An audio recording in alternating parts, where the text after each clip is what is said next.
السلام عليكم، مرحبا بكم في القناة وفيديو جديد. اليوم ان شاء الله عندي لكم فيديو مختلف شوية على الفيديوهات اللي كنت كنحط هاد الاسابيع اللي فاتت. اليوم عندي نهار ديال التخمال شوية، ماشي شي تخمال صعيب. غادي ندور بالدار شوية، يعني دوزت للصالة خملتها واحد شوية ومشيت للبيت ديال الخزين. كيف ما كتشوفوا ترون، الا ما بقيتش يعني كل اسبوع كنقادو كيترون وكيتخلط كلشي مع بعضياته. المهم انا غنحيد كل شيء، غندوز عليه هكذا بالجافيل وبالصابون، نمسح شويه ونقاد كل حاجه نرجعها بلاصتها. خصوصا اليوم ان شاء الله في الليل، هذا الفيديو اللي صورته نهار اللي صورت هذا الفيديو هذا غنمشي نتقدى التقديه الكبيره، يعني فيما كنمشي نشري اللحم، كنخرج من المدينه اللي ساكنه فيها وكنغتنم الفرصه كناخذ داكشي كله اللي خاصني. هنايا غير كنوريكم هذا السطل هذا. الحقيقه الفكره ديالو زوينه بزاف، مصاوب من البلاستيك وكيتطوى. ملي كنسالي كنطويه وكنجمعو وكيتحل، ما كياخدش بلاصه نهائيا. هنايا غنعمل غير الماء سخون مع شويه ديال الصابون ديال الواني وشويه ديال الجافيل، ما كاينش ما احسن من جافيل النظافه وشويه ديال الصابون. المهم غنمشي للبيت ديال الخزين، ما غنخرجش كلشي مره واحده. هذيك الروينه وبقيت كنقدر عليها، غنبدا نجبد بشويه بشويه، نمسح ونرد الحاجه لبلاصتها. بالنسبه هادشي اللي هنايا خليت 2 سلات حاطه فيهم داكشي الصغير ديال الحلوى، فحال المول اللي صغار، قطعات ديال الحلوى، هذوك القطعات المدورين، هاد المول هادو الصغارين. المهم هادشي اللي خليت ديال الحلوى اللي كنستعمل دائما هو اللي بقى لي. والسله الثانيه دايره فيها الغطايات ديال الخشب وديال البلاستيك ديال القراعي اللي عندي. صافي هادو هما اللي خليت. هذيك البرمه والكسكاس حطاهم لتحت حيت ما كنستعملهمش دائما، قليل هكذا مره في السيمانه ولا مره في 2 سيمانات. بالنسبه للمولات ديال الحلوى غنقادهم، نحاول انني نقادهم. حيدتهم كاملين، مسحت. خصني في الحقيقه شي نهار نجبدهم وندير لهم شي حكايه، يعني فعلا تركه. المهم جبت هذوك القراعي الكبار، حيدتهم من الفوق غنردهم لتحت، بقات لي بلاصه كبيره خاويه. وهنايا غنقاد كاع هذوك المعلبات اللي عندي، يعني ماشي شي حاجه كثيره. هذاك الفلون بقى لي من رمضان، خصني نستعمله لانه يقدر يتسالى الوقت ديالو. صافي غنطلع واحد شويه، انا كنطلع لكم الكاميرا. الفوق عندي لي بات، الكسكسو، الروز، سباغيتي، الانواع ديال لي بات. كيف ما كتشوفوا عندي انا بيت الخزين شويه خاوي، لان بحال دابا الفصل ديال الصيف اغلبيه ديال الماكله ديالنا كتكون هكذا طريه، ما كيكونش فحال دابا العدس بزاف ولا اللوبيا ولا هاد المسائل اللي كتكون ديال فصل الشتاء، لذلك بزاف ديال القراعي خاويين. هنايا غنحاول انني نقاد هاد الشيء. هنايا عندي هذيك اللوبيا المكسيكيه، شويه ديال الزعتر، لا شابلور، هذاك العدس الاحمر. المهم هادشي كله بقى لي من العام اللي فات. ماشي اللوبيا اللي كنت خديتها مؤخرا، ولكن هذاك العدس بقى لي من العام اللي فات، ما كيوقع له والو. القراعي كاملين تقريبا اللي عندي خاويين، كنحطهم الفوق باش هكذا كنعرف شنو خاوي، وإلا احتاجتهم كنلقاهم على يدي. صافي ساليت من هاد الجهه هادي. هذوك القراعي الصغار ديال الزاج كنعمل فيهم لي بات، لان كاين واحد النوع ديال لي بات كيتباع غير نص كيلو، ما يحتاجش انني نستعمل داك القراعي الكبار. خليتهم بحال دابا الكسكسو، الروز والسباغيتي هما اللي كيحتاجوا قراعي كبارين. بالنسبه لهاد الجهه هادي، التغيير اللي كبير اللي غنعمل فيه غادي نوريه لكم دابا شويه. المهم غندور واحد الدوره هكذا خفيفه، الحاجات اللي زايدين اللي ماشي في بلاصتهم غنحيدهم. شي بعض المرات يعني كنلقى شي حاجه غير هكذاك زايده ما كنلقى فين نعملها، كنحطها تما. غنحيد دوك القراعي اللي زايدين. هادشي باقي عندي شويه ديال الكركاع من العيد، غنعملو في هاد القريعه هادي. بعدا بغيت نصاوب شي حلوه ولا شي حاجه كنلقاه ساهل على يدي. شويه ديال البيستاش ما نعرفش فوقاش هو باقي عندي، وقيله من العام اللي فات حتى هو غادي نعملو هنايا، بعدا يتكال ولا ما يبقاش هكاك مخبي لا يخسر. غندوز واحد التدويزه هكذا خفيفه. هاد البلاصه اللي دائما كنمسحها يعني ما كتحتاجش شي تنظيف عميق. غنمسحها هكذا بشويه ديك جافيل اللي خلطته مع الصابون. والقراعي ديال الزاج يعني راهم مغسولين نقيين، ما يحتاجش انني نعاود الروينه كامله ونخويهم ونغسلهم. فحال هكذا مره ملي كيتوسخوا كنمسحهم من برا، وليلا خوات كنغسلها ونشفها. هادو يعني ما يحتاجوش. هذاك المرفع اللي لتحت كاع غادي نعمل فيه واحد السله. اغلبيه كندير فيها بحال دابا الخبز اللي كنشري ديال الهامبرغر ولا الخبز ديال الساندويتش ولا هذا كنحطو فيه. ملت ايضا القراعي ديال الزاج، وهذاك اللي كنحط فيها الحلوى ملي كنصاوبها. والفوق كاع غنحط هذوك الفيزان الكبار اللي ما مش يعني ما كنستعملهمش دابا، كنحطهم تما كيعطيو منظر زوين ومحيدين على الطريق. صافي انا قديت بيت الخزين ونظفته. كيف ما كتشوفوا هادوك كانوا عندي لتحت واحد المجوره ديال الخشب، حيدتهم كانوا مضيقين هذا البيت هذا. وشنو عملت؟ قبضت هكذا واحد الخشبات العلاقه ودرتها تحت المرفع. غنوريكم في الاخر ديال هاد في الاخر غتشوفوا شنو كيفاش رجعت هاد البلاصه. المهم قلت هاد البلاصه هادي غتبقى خاويه، غنستغلها. الكوزينه ديالي انا صغيره بزاف، ما عندي فين نجمع داكشي اللي ما كنحتاجش كل نهار. فحطيت تحت الكوكوط الكبيره والصغيره هذوك 12 ديال النحاس، قراعي ديال الزيت. و هذا هو يعني النتيجه النهائيه. صوبت بحال الرويقات هكذا، خصوصا دابا يعني موضه بزاف هذا الرواق هادو بحال اللي كانوا في الكوزينات ديال شحال هادي، وانا كيعجبوني اصلا. المهم غطيت بهم كلشي، بقى يعني هذاك الكوكوط وداكشي كله اللي ماشي زوين في المنظر ديالو كيبقى مغطي وعطى منظر زوين. وفي نفس الوقت يعني هذا البيت هذا ماشي كبير بزاف، ولكن يعني مبين ماشي معمر بزاف مشارجي. وفي الداخله هنايا حطيت غير الماكله ديال القطه. دابا ملي ساليت هاد بيت الخزين غنمشي نتسخر. غناخذ داكشي اللي خاصني، هو اغلبيه علاش غدا على وديت اللحم ما بقاش عندي. غناخذ شويه ديال الدجاج، ستوره ديال الدجاج، الكفته حتى هي ما بقاتش عندي. المهم هداكشي كله غناخذ اللي ناقصني، وناخذ شويه ديال لي بات. كيف ما قلت لكم غنغتنم الفرصه، يعني غنخرج من المدينه ناخذ داكشي اللي خاصني كامل. و يعني ما عرفتش فوقاش نقدر عاوتاني نمشي نتسخر.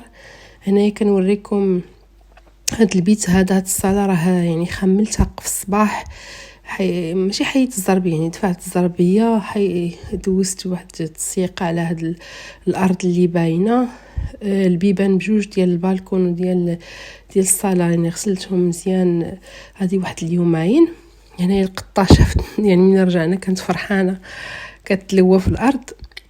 المهم هنايا وريتكم غير واحد، هنا راني خملت. هذا هي التقديه اللي خديت. واللحم راه في داك الصاك ديال الكونجيلاسيون. وفي الحقيقه انا اللحم كله تقريبا عملته في الثلاجه حتى لغد ليه عاد قديته. بالنسبه للعشاء خديت هذا الدجاج هذا اللي كيكون طايب، عملته غير في الفران كمل الطياب ديالو، درت له بشويه ديال الفريت وسلطه. هذا هو العشاء ديال هذا النهار هذا. صافي ومشيت ارتحت. لغد ليه رجعت قديت التقديه كامله. بالنسبه للتقديه يعني دائما كنوريكم شنو خديت البطاطا، بصله عندي، اغلبيه خديت الدجاج عملته في الكونجيلاتور، صدوره ديال الدجاج، الكفته يعني عارفين كيفاش كنعملها. مهم هنايا لقيتهم عاملين بروموسيون في بزاف ديال الانواع ديال الجبن، وقيل هذا النوع هذا يلاه جديد وعاملين له الاشهار. مهم خديت واحد الكميه اللي تدوم لي واحد المده، قسمتها هكذا كميه اللي تقدني 3 ايام 4 ايام، لان هاد الاجبان هاد دغيا كيخسروا. وغنعملهم في المجمد. خديت الجوده، تشيدر، وايضا الفرماج الاحمر. هنايا غنشارك معكم واحد الفكره غنجربها اول مره. قال لك هذاك الماء اللي كيكون في الكورنيشون، ملي كيتسالك الكورنيشون كيبقى داك الماء. الا قبضتي واحد ماشي خزيوه خياره وقطعتيها وزيتيها على هذاك الماء وخليتيها واحد المده، واحد الاسبوع تقريبا، كتولي حتى هي بحال الطيبات ديال الخيار اللي شريتي. المهم انا غادي نجرب نشوف واش بصح ولا لا. الناس ديال التيك توك قالوا بصح كاينه. المهم دابا واحد الاسبوع نرد عليكم الاخبار. بالنسبه للكوتي ديال اليوم اولا الكوتي غدا، غنصاوب واحد الخبيزات كيتصاوبوا بالبصله الخضراء كيقولوا ديال الشينوا. الوصفه فيها تقريبا واحد 600 غرام ديال الدقيق الابيض، معلقه ديال الملحه، معلقه السكر، 2 معالق ديال الزيت، وعملت شويه ديال الخميره الحلوى وعجنت بالماء دافي. خميره الحلوى الا بغيتو تستغناو عليها ممكن تستغناو عليها، ما تديوش على الروينه. راه كنت باقا كنقاد التقديه حيت جبت الثلاجه كامله وغسلتها، وغنرد الخضره للثلاجه. بالنسبه للعجينه كتكون فحال العجينه ديال المسمن، يعني ديال الملوي، كتكون قاصحه شويه، ماشي قاصحه يعني ما كتكونش رطبه باش ما كتعذبناش ملي نكونوا كنطلقوها او كنعمروها. صافي قسمت هاد العجينه على شكل كريات دهنتهم بالزيت. ممكن من الاحسن انكم ترشوهم بالطحين وحيت غنطلقوهم بالمدلك. غنخليهم يرتاحوا واحد شويه على ما قاديت الروينه ديال الخضره اللي بقات لي. علاش بغيت نصاوب انا هاد الخبيزات؟ حيت لقيت هاد البصله هادي كتباع ومشحال هادي وانا مشهيه هاد الخبيزات هادو، قلت صافي هذه هي الفرصه. غناخذ هذاك الطرف الابيض اولا البصله، جزء منها غنسم به واحد نص كاس ديال الزيت، هو اللي غنطلق به هاد الخبيزات هادو، يعني تقريبا واحد 2 حبات ديال البصله كافي. الباقي غنخليه يا اما للشلاضه يا اما نطيب به، المهم ماشي كاين الاستعمالات ديالو. هنا عندي كيف ما قلت لكم تقريبا نص كاس ديال الزيت، غنزيد له داك البصله ونخليها تقلى فيه باش نسمو. هاد الزيت هذا هو اللي غنطلقوا به داك الخبيزات. وهذيك البصله من بعد ما غتحمر غنصفيوها. انا غنستعملها، غنوريكم فاش غنستعملها فيما بعد. بالنسبه للجزء الاخضر ديال البصله غنقطعوها طريفات صغيورين، هذه هي اللي غنعملوها في الخبيزات، غنعملوها فحال العماره ديال ديال دوك الخبيزات، وما غنطيبوها ما والو، هكذا غادي نستعملوها فيها واحد النسمه غزاله هاد البصله هذه. وكتجيب هاد الخبيزات هادو يعني منسمين لذاذين، غير جربوا هاد الوصفه هذه. انا نسيت ما عملتش الزنجله ملي نكونوا كطيبوهم، الا بغيتو تكرسوهم، الا بغيتو تزيدوا الزنجله نزيدوه. انا في الحقيقه كنت باغا نعملو ولكن نسيت. المهم غنكمل. عفوا الصوت ديالي باقي ما رجعش 100%. المهم هذيك البصله اللي شفتني قطعتها راه ما قداتنيش، زدت تقريبا الدوبل ديالها. بالنسبه للطبق الثاني اللي غادي نوجد هو الساهل، ما كانش مسهل منه، هو مطيشه بالبيض. غنوريكم واحد الطريقه سهله ما فيها لا تقشر مطيشه لا حك مطيشه لا حتى شي حاجه. هنايا خديت واحد 2 معلقات ديال زيت الزيتون، عملتهم في الطاجين اولا في التاكره، غنخليهم يتقلاو. هنايا غادي نصفي هذيك الزيت اللي عملت فيها البصله. هاد البصله دي طبعا ما غاديش نرميها، غادي نضيفها لهذاك الطاجين نيت، يعني هذاك المطيشه والبيض اللي غنصاوب غنضيف له هاد البصله هذه، غيتنسم وغادي يعطيه واحد البنه. ما كاين يعني علاش نضيعوا هذاك البصله. بالنسبه لهاد الزيت هذا اللي منسم بالبصله غنضيف له واحد المعلقه صغيره ديال الملحه ومعلقه كبيره ديال الطحين، وغنخلطو مزيان مزيان. هذا هو اللي غادي نطلق به هذاك العجينه اللي صاوبت. غنرجعوا للطاجين ديالنا ديال المطيشه بالبيض.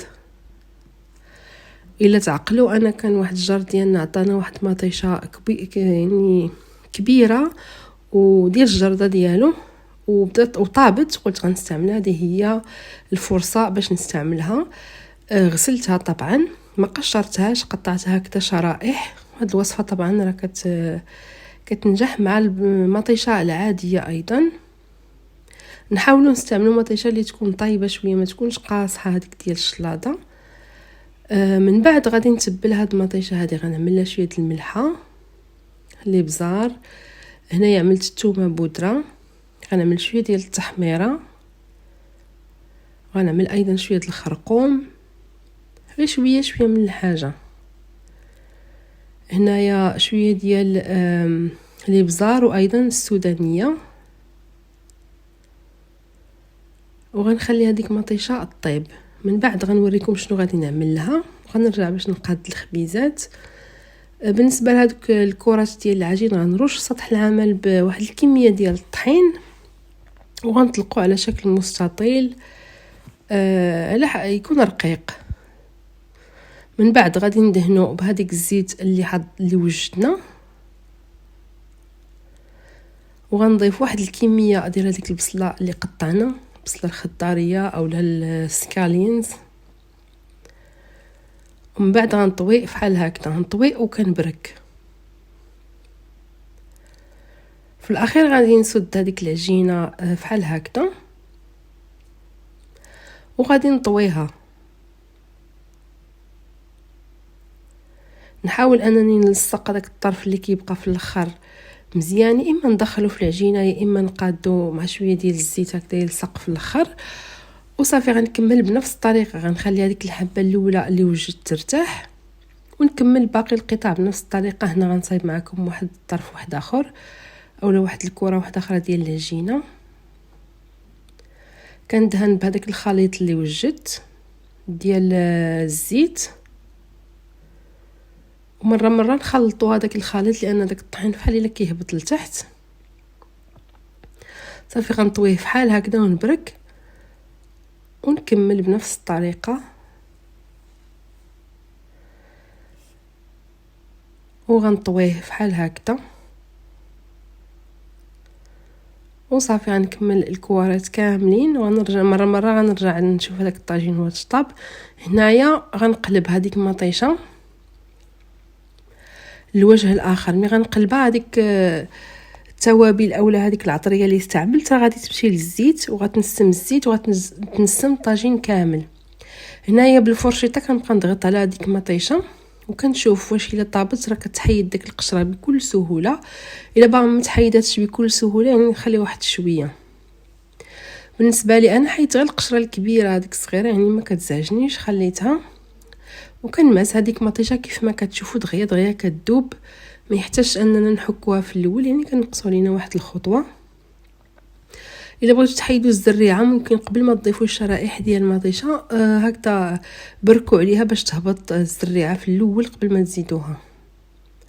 غنضيف هنايا الحبات ديال البيض، وفي الاخير فعاود ما غنضيف قزبور المعدنوس. غنضيف هذيك البصله اللي شاطت لي واحد شويه بصله خضاريه غنزيدها من الفوق. كنت غنخلي الطاجين غير فحال هكذا المنظر ديالو زوين، لكن قلت يعني هذاك البيض بقى فحال الا خضر شويه غنقلبو غير بالعقل هكذا واحد نقلبو الجهه الاخرى باش يكمل الطياب ديالو. وصافي هنايا ذوقوه واحد شويه الا ناقص الملحه ولا ناقص شويه د الابزار ولا السودانيه. غنرجع باش نكمل الخبيزات ديالي. بالنسبه للطريقه ديال الطياب نسيت انا ما فكرت انني نصور كيفاش كنطلق العجينه. الطريقه هي كنرش شويه ديال الطحين فوق سطح العمل وكنطلق بالمدلك. هذيك الخبيزات خصهم يجيو رقاقين، يعني ما تخافوش العجينه تقطع لكم وكتقطع ماشي مشكل. نستعملوا الطحين ونطلقوا بالمدلك يكونوا رقاقين بحال المسمن بحال الملوي. صافي كندهنوا المقلب شويه ديال الزيت في الاول، كنحطوا الخبيزات كندهنوهم بالزيت وكنبقاو نقلبوهم حتى كيتحمروا.